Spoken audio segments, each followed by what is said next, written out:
Quem já foi em reunião de condomínio alguma vez na vida, eu fui talvez a umas 5 ao longo dos meus anos de adulto, certo? Qualquer pessoa que vai a uma reunião de condomínio e não é o síndico, porque é alguém que está ali movido pelaquela coisa e tal, sabe que a humanidade não consegue decidir coisas facilmente. Um quer a academia no prédio, o outro quer uma piscina maior, o outro quer um gerador para quando faltar luz, não faltar luz no prédio. O outro não quer gastar dinheiro com porra nenhuma porque está quebrado e não consegue se mexer com o aumento de custo. Um quer a reforma do jardim. Qualquer pessoa que vai à reunião de condomínio sabe que a democracia direta não funciona. Não funciona. A gente não consegue colocar um número alto de pessoas tomando decisões.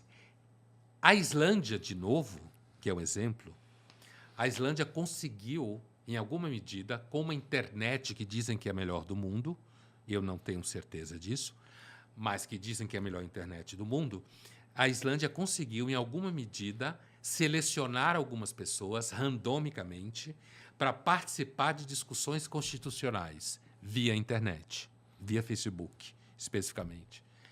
A Islândia, cara, de novo, Um país avançadaço socialmente, dos 320 mais mil avançados. pessoas, que é extremamente difícil, naturalmente, de se viver, homogêneo, culturalmente e economicamente. Mas posso, Mesmo assim, fez randômico.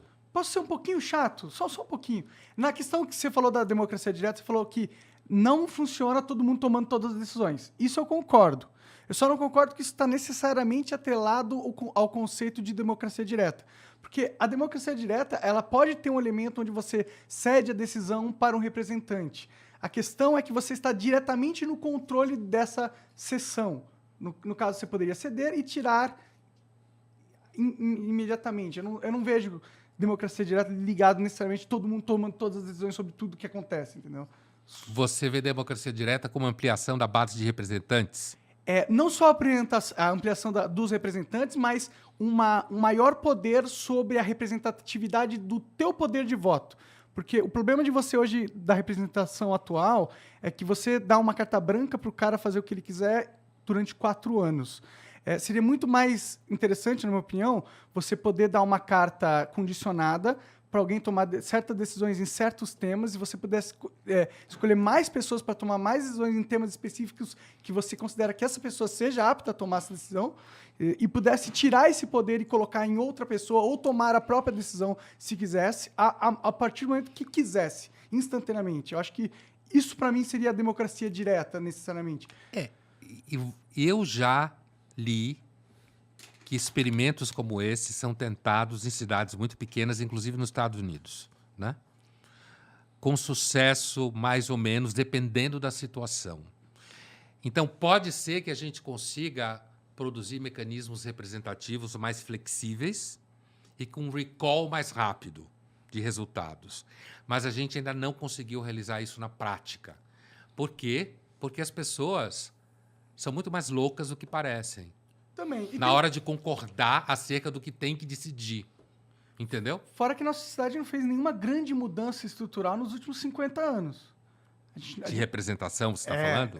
Tipo, Não. a gente realmente não faz mudanças grandes desse sentido. Porque todos esses mecanismos representativos que a gente conhece, contínuos, não passam de 200 anos, né? É muito recente. Sim, muito recente. Sim. Mas eu acredito que a evolução natural da democracia, se tiver uma evolução, é de aumentar o poder do povo em da si. decisão individual do voto. Exato. Pode ser que marche nesse sentido, como pode ser que a democracia acabe. Claro, com certeza. Pode com ser que certeza. acabe. Pode ser. Ela pode se transformar num processo tão entrópico em que a pressão das redes sociais sobre o mecanismo representativo não caminhe em direção a nenhum mecanismo equânime, certo? Ela caminhe para uma quase destruição da validade institucional.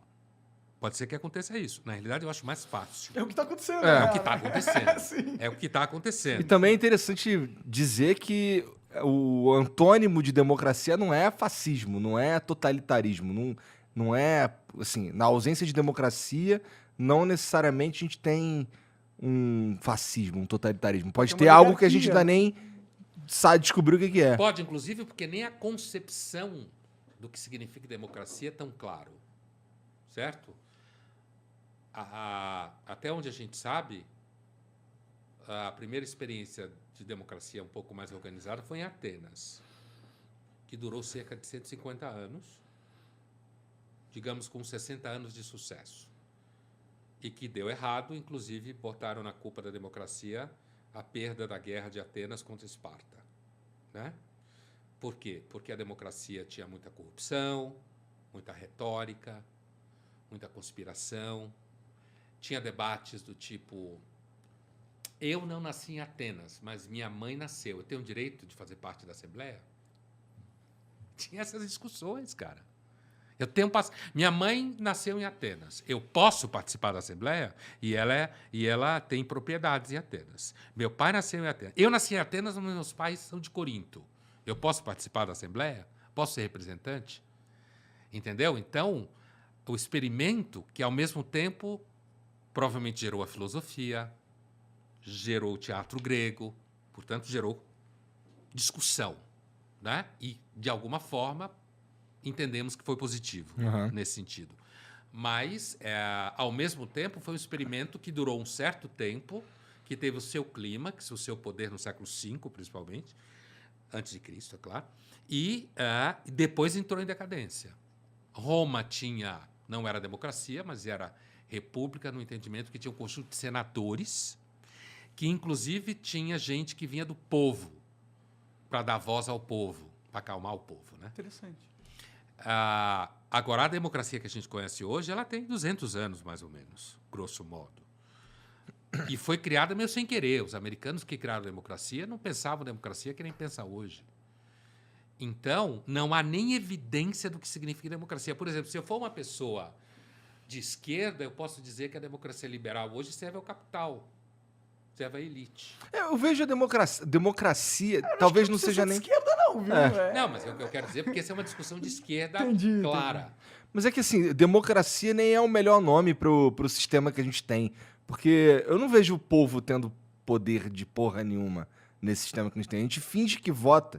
Na verdade, a gente vota em cartas marcadas o tempo inteiro. É tipo Bolsonaro e Lula, tá ligado? É o que a gente faz. A gente tem as escolhas que eles querem que a gente tenha. A gente não conseguiu produzir nenhum outro candidato viável dentro do sistema que existe, pelo menos aparentemente até agora, para que não seja uma situação como essa. Então, por isso que eu acho que esse nome, democracia, ele é meio fantasia, meio, sei lá, não é verdade, porque o povo não decide de verdade. Então, a democracia pensada, então, assim, vamos fazer uma carpintaria do conceito, Tá. ela é um regime institucional que reúne algumas ferramentas. Uma delas é a soberania popular. É só uma delas. Só uma.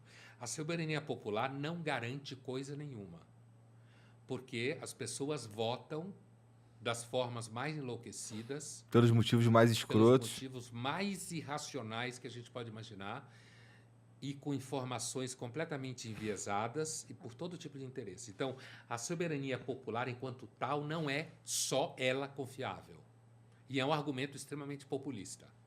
O povo. É verdade. O povo. Falar isso, Certo? para mim, parece, além de uma populista. grande mentira, uma filha da putagem sem tamanho. A democracia, tal como a gente conhece, ela inclui, por exemplo, divisão de poderes, conflito entre os poderes, o que se chama, na teoria de pesos, em português a gente fala freios e contrapesos, ou pesos e contrapesos. Em inglês se fala checks and balances, né? O mecanismo em que o tempo inteiro as instituições de poder elas funcionam independente uma das outras, os três poderes básicos, legislativo, judiciário e executivo, funcionam em conflito, e isso é que faz o check e o equilíbrio. Checa e equilibra, checa e equilibra. Isso é fundamental para a democracia, tanto quanto voto. Tanto quanto voto. Porque o grande ganho da democracia, do meu ponto de vista, daqueles que acham que a democracia é um regime que vale a pena, é a democracia limitar o poder pelo próprio poder. Esse é o grande ganho da democracia. Não é o voto direto. O voto direto é só um dos elementos. Entendeu? Porque o poder ele é sempre violento. Qualquer forma de poder, mesmo que diz que é a seu favor, é violento. Então, o que esse experimento da democracia criou foi um espaço da violência que a própria violência institucionalizada nos poderes controla ela mesma. Você, o executivo, Ou está tenta. muito metido. Então, vai lá um juiz do STF e fode você. O legislativo vai e fode o executivo vai e fode o legislativo. Entendeu? A mídia fode todo mundo. Sem ser poder representativo. Né? Sem ser, porque não é institucionalmente representativo. Então, a democracia é isso. Ela não é só voto direto. Porque se ela fosse só voto direto, ela se fode. Porque o voto direto vai para qualquer lado do que o marqueteiro dizia e hoje do que as redes sociais dizem. Certo? Sim. No tempo do Lula 1, era o marqueteiro. Agora, das redes sociais. Então, o regime que a gente conhece, que parece até hoje o menos ruim, é porque ele controla o poder pela própria máquina do poder. E, na medida que o poder está controlado, a gente vive mais ou menos bem. Porque quando o poder olha para você, é sempre para te foder. De uma forma ou de outra. Né? Por isso que tem que criar esses mecanismos que vão e voltam. E, às vezes, você olha para situações e diz, não, aqui a gente pode abrir mão um pouco. Ali a gente não pode abrir mão um pouco. Né? Você não pode proibir de uma pessoa entrar para trabalhar porque ela é palmeirense, ou porque ela é negra, ou porque ela é heterossexual ou gay. Ou católica. Ou católica. Porque aí você caracteriza a discriminação. Mas você poderia, talvez, dizer para ela, mostra o atestado de vacina para vir trabalhar? Esse movimento é um movimento que é um movimento mesmo. Ele não é estático. E você vai resolvendo o problema à medida que ele vai acontecendo. Não é uma solução, não tem uma solução aqui, ó, que você olha daqui para baixo e diz, não, isso é assim. Não. É o próprio movimento pelos mecanismos. Quando você vê sei lá que é diretor, presidente, como chama, da Anvisa brigar com o governo federal, você está vendo a democracia funcionando. Por quê? Porque ele é de um órgão que é de Estado. Ele não é de governo. Mesmo que ele seja indicado pelo governante executivo, ele tem autonomia. O governante pode indicá-lo, mas não pode demiti-lo. Certo? Então, na medida em que ele não pode demiti-lo, ele ganha autonomia. O cara da Anvisa, assim como o cara do STF. Por isso que é importante as instituições serem De fortes. Estado. Sim, E sim. não só de governo, de Estado, que são duas coisas diferentes. Governo é uma coisa, Estado é outra. Governo é quem está no poder no momento, Exatamente. o Estado é o poder em si da sociedade. Exatamente. É. Então, no momento que você vê essa briga entre o diretor de uma agência reguladora de medicina sanitária, saúde sanitária, e o primeiro mandatário não pode demitir o cara, você está vendo a democracia funcionar. É isso que é democracia.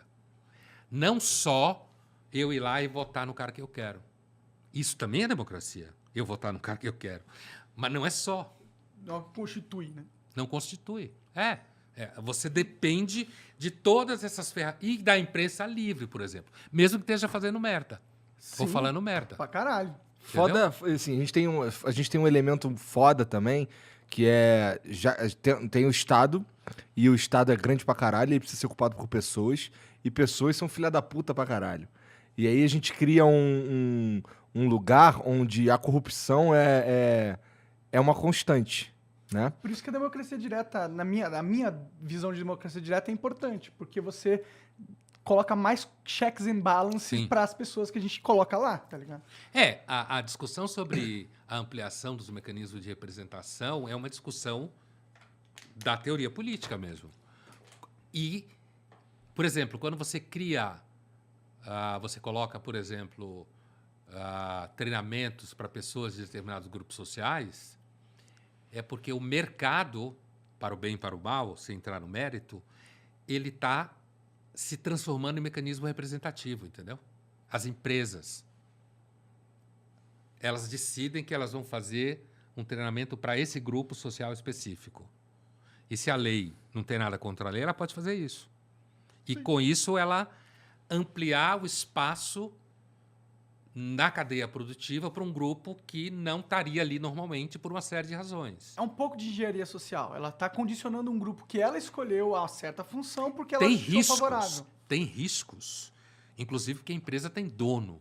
Sim, Hoje ela está fazendo isso, amanhã ela pode fazer outra coisa. sim, Que ela tem dono. Ela não é mecanismo representativo. sim.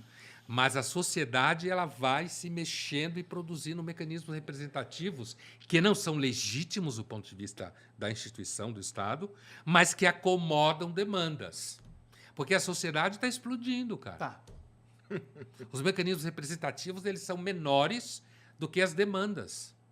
E a gente está num... o nosso mecanismo político ele é desatualizado, lento, moroso e está corrompido. A gente está fudido, na verdade, se a gente fosse analisar a real. Mas a gente sempre teve fudido. Mas hoje em dia, será que a gente não está chegando naquele grande filtro? Que chega aquele momento onde a humanidade só se mata mesmo? Será que a gente não está chegando nessa porra? Eu não acho que... Eu não sei, eu não sou tão pessimista assim. Eu acho que a gente sempre se fudeu e a gente vai resolvendo as coisas como dá. Entendeu?